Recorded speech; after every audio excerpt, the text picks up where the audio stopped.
رب زدنی علما وعملا صالحا والحقنا بالصالحین رب ارحمهما كما ربياني صغيرا رب زدني علما وعملا صالحا اعوذ باللہ من الشیطان اللعین الرجیم بسم اللہ الرحمن الرحیم ووصى بها ابراہیم وبنیہ ویعقوب، اور وصیت کی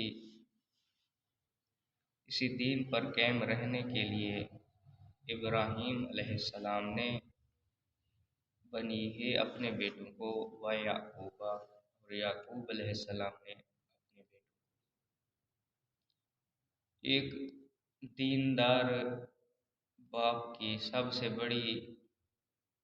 خواہش جو ہوتی ہے وہ یہ ہوتی ہے کہ جب وہ اس دنیا سے جا رہا ہے تو وہ اپنے بیٹوں کو وصیت کرے۔ آج کے دور میں بھی ہر بندہ وصیت کرتا ہے اپنی اولاد کو، اور اللہ کے نبی بھی اپنے بچوں کو وصیت کرتے تھے۔ دیکھیں سنت ابراہیمی کیا ہے، سنت نبی کیا ہے، وصیت کرتے کیسے ہیں۔ وَوَصَّى بِهَا إِبْرَاهِيمُ بَنِيهِ وَيَعْقُوبَ يَا بَنِيَّ إِنَّ اللَّهَ اصْطَفَىٰ لَكُمُ الدِّينَ، اے میرے بیٹو، بے شک اللہ نے چن لیا ہے تمہارے لیے دین کو، فَلَا تَمُوتُنَّ، لہذا تم ہرگز نہ مرنا، إِلَّا وَأَنْتُمْ مُسْلِمُونَ، مگر یہ کہ جب تم مرو اور تمہارا آخری ٹائم آئے تم اس وقت اللہ کے آگے تسلیم کیے ہوئے ہو، اللہ کو مانتے ہوئے ہو، یعنی تمہاری عاقبت بخیر ہونی چاہیے۔ ایک دیندار والد اپنے بچوں کی عاقبت بخیر کی فکر کرتا ہے، اسے ایسی وصیتیں کرتا ہے جو الہی ہوتی ہیں، اسے توحید کی،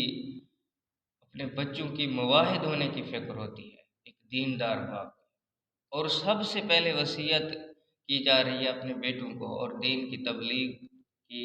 ابتدا بھی یہاں سے ہمیں انبیاء بتا رہے، دین کی ابتدا بھی بندے کو اپنے گھر سے کرنی چاہیے، اپنے بچوں سے کرنی چاہیے۔ وَوَصَّى بِهَا إِبْرَاهِيمُ، اسی دین پہ قائم رہنے کے لیے جناب ابراہیم نے اپنے بچوں کو وصیت کی، اور یعقوب علیہ السلام نے کیا کہا، یا بنی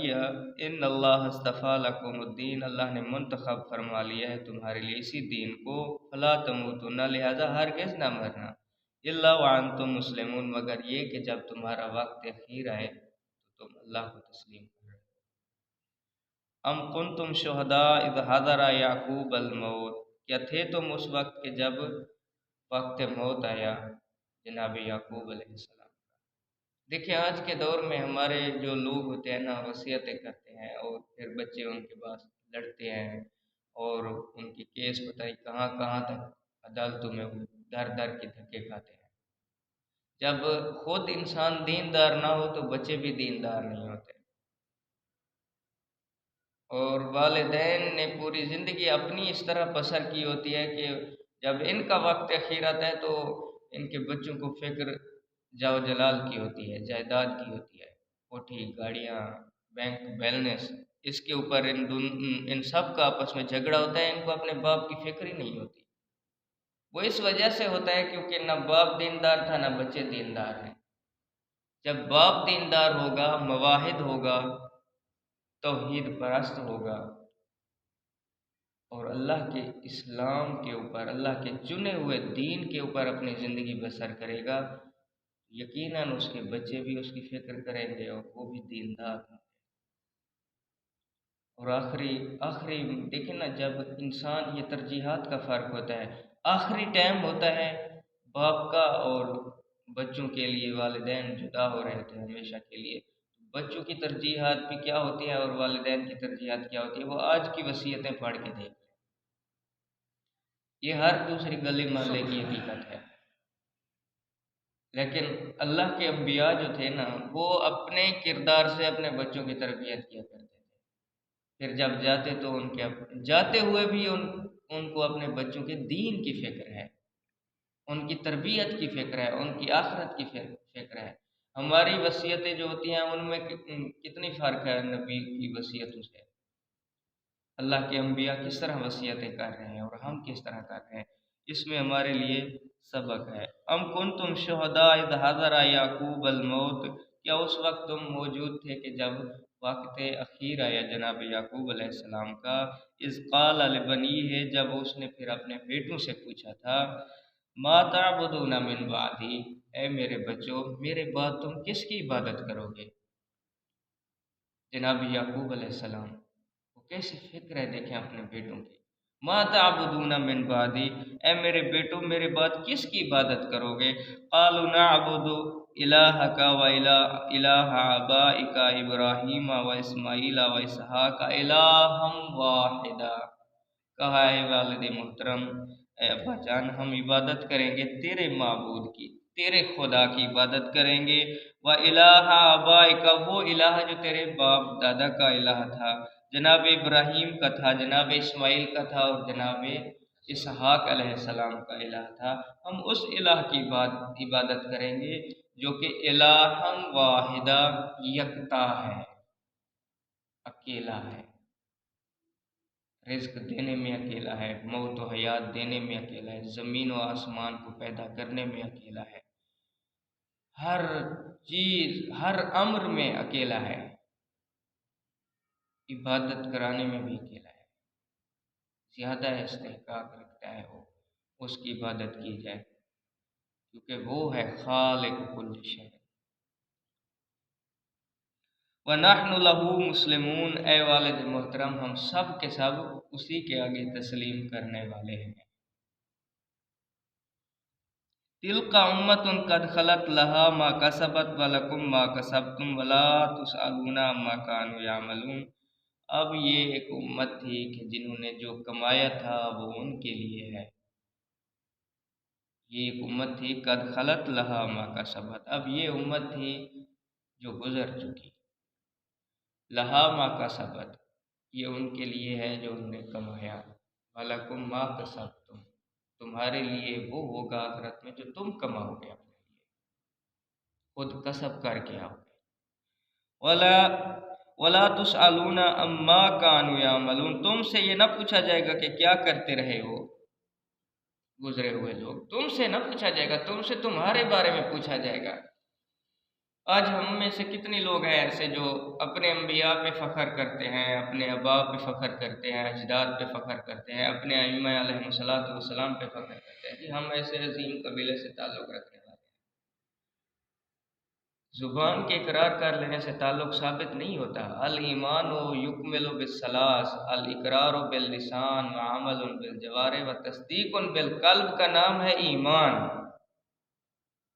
فقط آپ زبان کے ساتھ اقرار کیے جا رہے ہیں، آپ کا عمل جو ہے نا آپ کے زبان کے قول کی تائید نہیں کرتا، تو آپ جو ہے نا اہل ایمان میں سے نہیں ہیں۔ پھر عمل بھی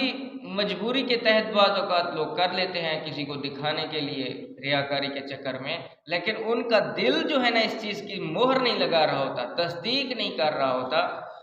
کہ جی واقعاً میں عبادت خالصتاً للہ کر رہا ہوں،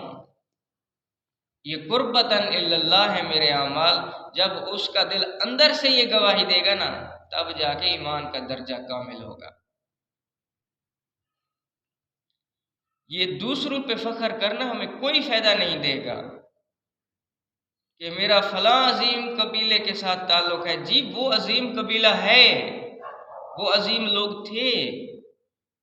وہ نیکوکار تھے، وہ اللہ کے منتخب کردہ افراد تھے،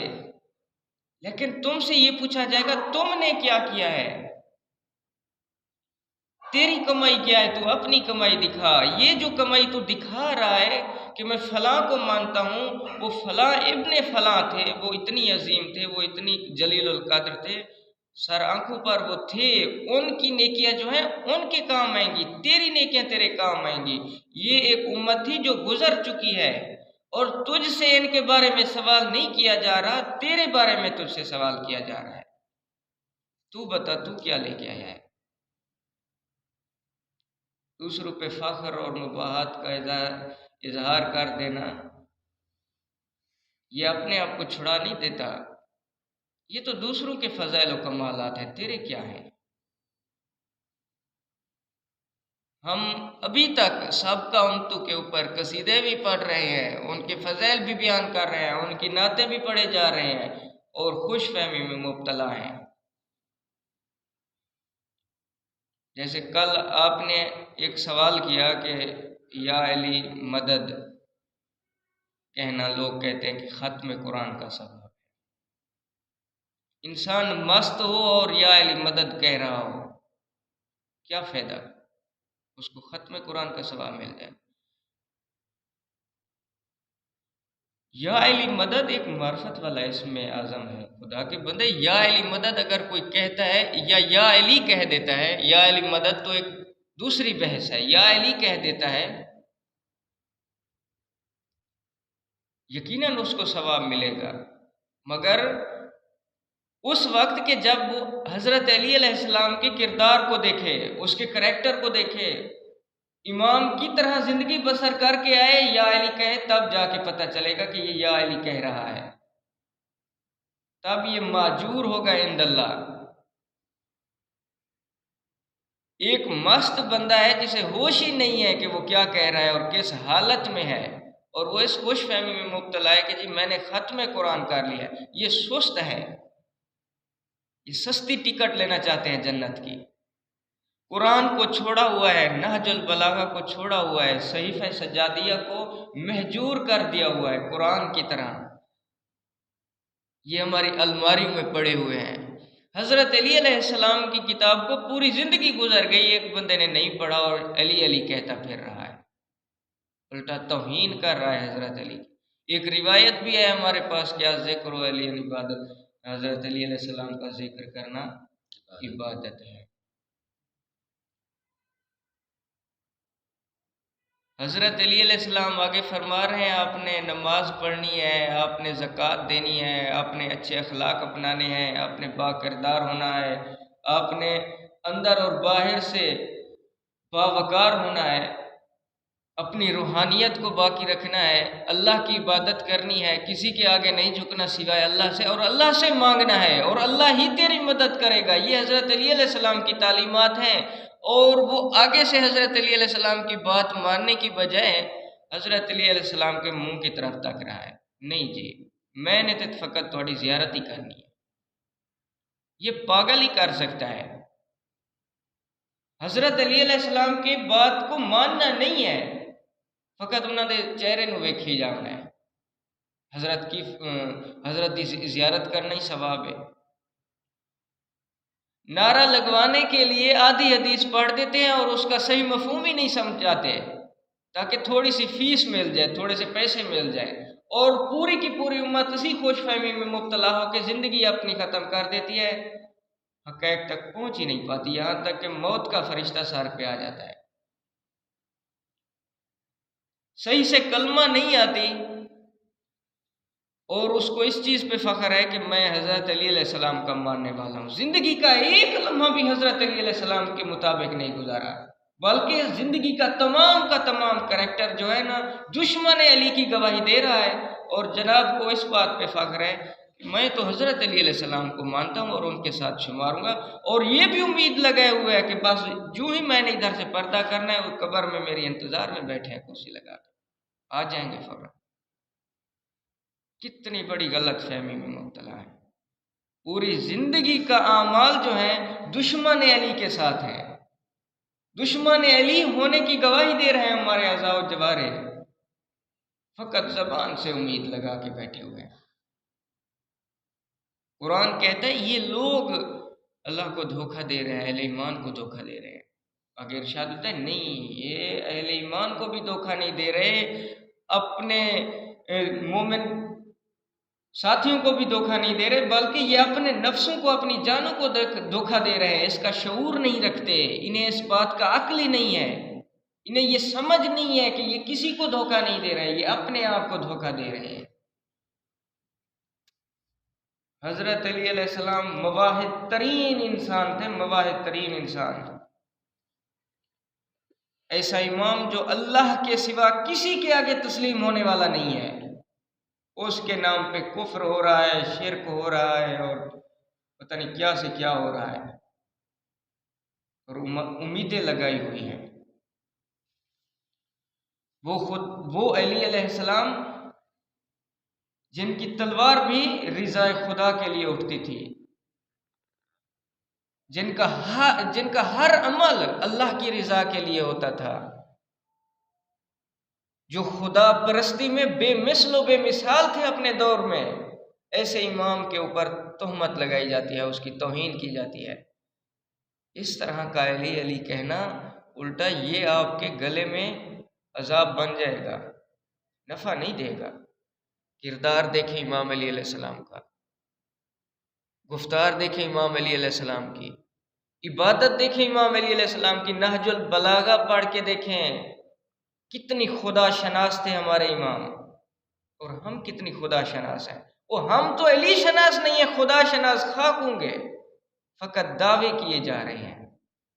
یہ امت ہے جو گزر چکی ہے، ان کی عظمتیں، ان کے فضائل، ان کے کمالات، ان کی نیکیاں انہیں فائدہ دیں گی، تمہیں فائدہ نہیں دیں گی۔ تم سے نہیں پوچھا جائے گا وہ کتنی بڑے عابد تھے، کتنی بڑے سچے تھے، کتنی بڑے نیکوکار تھے، تم سے پوچھا جائے گا تم کتنی اچھے تھے۔ وَقَالُوا كُونُوا هُودًا أَوْ نَصَارَىٰ تَهْتَدُوا، اس وقت کے نصرانی اور یہودی کہتے تھے کہ یہودی ہو جاؤ یا نصرانی ہو جاؤ، ہدایت پا جاؤ گے۔ آج ہم کہتے ہیں ہمارے فرقے کے والے ہو جاؤ، تم ہدایت پا جاؤ گے۔ فرق بس یہی ہے، وہ یہودی تھے، نصرانی تھے اس وقت تھے، اور وہ بلا رہے تھے اہل ایمان کو کہ آؤ ہماری لائن پہ آ جاؤ، ہدایت پا جاؤ گے۔ آج ہر فرقہ یہ کہتا ہے نہیں، سنی کہتا ہے تم سنی ہو جاؤ، ہدایت پا جاؤ گے، جنت میں چلے جاؤ گے، پکی جنت تمہاری۔ دیوبندی کا یہی دعویٰ ہے، اہل حدیث کا بھی یہی دعویٰ ہے، بریلویوں کا بھی یہی دعویٰ ہے۔ شیعہ تو ماشاءاللہ جنت کے وارث بنے بیٹھے ہیں، ان کا بھی یہی دعویٰ ہے، ہمارے فرقے کو فالو کرو جنتی ہو جاؤ گے۔ قل بل ملت ابراہیم حنیفہ، اے نبی نے بتا دو ملت ابراہیم صحیح طریقہ ہے، ایسا سیدھا راستہ ہے جو اللہ کی طرف جاتا ہے۔ وما کان من المشرکین، اور جناب ابراہیم علیہ السلام مشرک نہ تھے۔ اس میں عقل والوں کے لیے اشارہ ہے۔ سورہ انعام میں اللہ فرماتا ہے جن لوگوں نے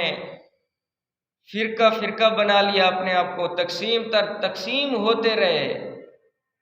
گروہوں میں بٹ گئے، اے نبی تیرا ان کے ساتھ کوئی تعلق نہیں ہے، یہ مشرک ہیں۔ اللہ نے انہیں امت واحدہ بنا کر بھیجا تھا،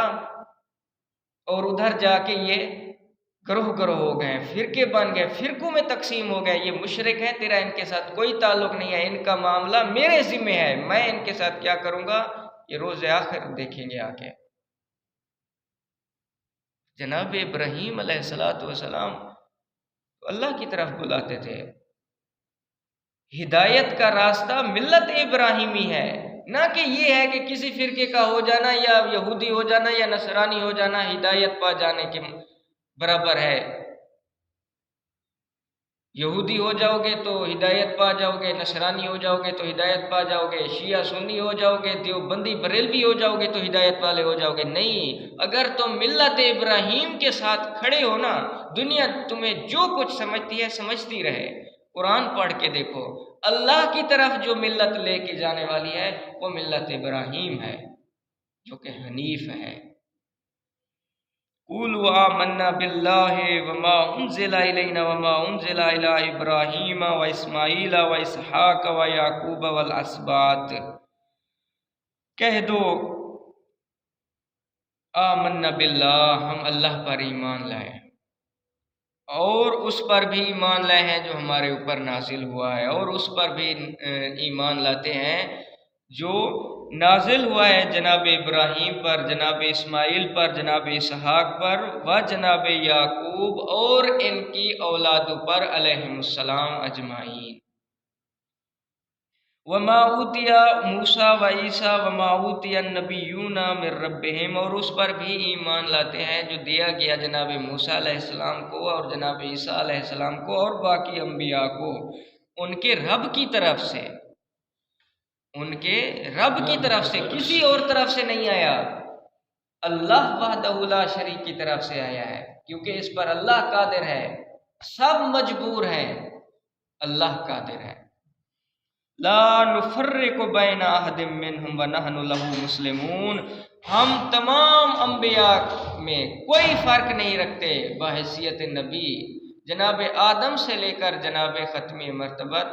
رحمت للعالمین ہمارے نبی کریم صلی اللہ علیہ وآلہ وسلم تک تمام کے تمام انبیاء ہیں، اور ہر نبی کے اوپر ایمان کا ہونا لازم ہے اور واجب ہے، کسی نبی کا انکار نہیں کر سکتے ہم، یہ سب اللہ کے نبی تھے اور اللہ سے پیغام لے کر آتے تھے اور اپنی قوم کی ہدایت کرتے تھے۔ وَنَحْنُ لَهُ مُسْلِمُونَ، اور ہم اللہ ہی کے فرما بردار ہیں۔ فَإِنْ آمَنُوا بِمِثْلِ مَا آمَنْتُمْ بِهِ فَقَدِ اهْتَدَوْا، پھر اگر ایمان لے آئیں وہ بھی اسی طرح جیسے تم ایمان لائے ہو، وہ ایمان لے آئیں جو اپنے آپ کو ہدایت پر ہونے کا دعویٰ کر رہے ہیں، وہ ایمان لے آئیں اسی طرح جس طرح تم ایمان پر ہو، فَقَدِ اهْتَدَوْا، تو ہدایت پا گئے وہ بھی۔ وَإِن تَوَلَّوْا فَإِنَّمَا هُمْ فِي شِقَاقٍ، اگر انحراف کیا انہوں نے، منہ موڑ لیا، تو وہ ہٹ دھرمی میں ہیں۔ فَسَيَكْفِيكَهُمُ اللَّهُ، تو اللہ کافی ہے ان کے مقابلے میں تمہارے لیے۔ وَهُوَ السَّمِيعُ الْعَلِيمُ، وہ ایسی بابرکت ذات ہے کہ ہر بات کو سنتی ہے اور خوب جانتی ہے۔ صبغۃ اللہ ومن احسن من اللہ صبغۃ، اللہ کا رنگ اختیار کرو، ومن احسن من اللہ صبغۃ، اور کس کا رنگ اچھا ہے اللہ کے رنگ سے۔ ایسے فنا فی اللہ ہو جاؤ کہ مواحد نظر آؤ، اللہ کے خاص نظر آؤ،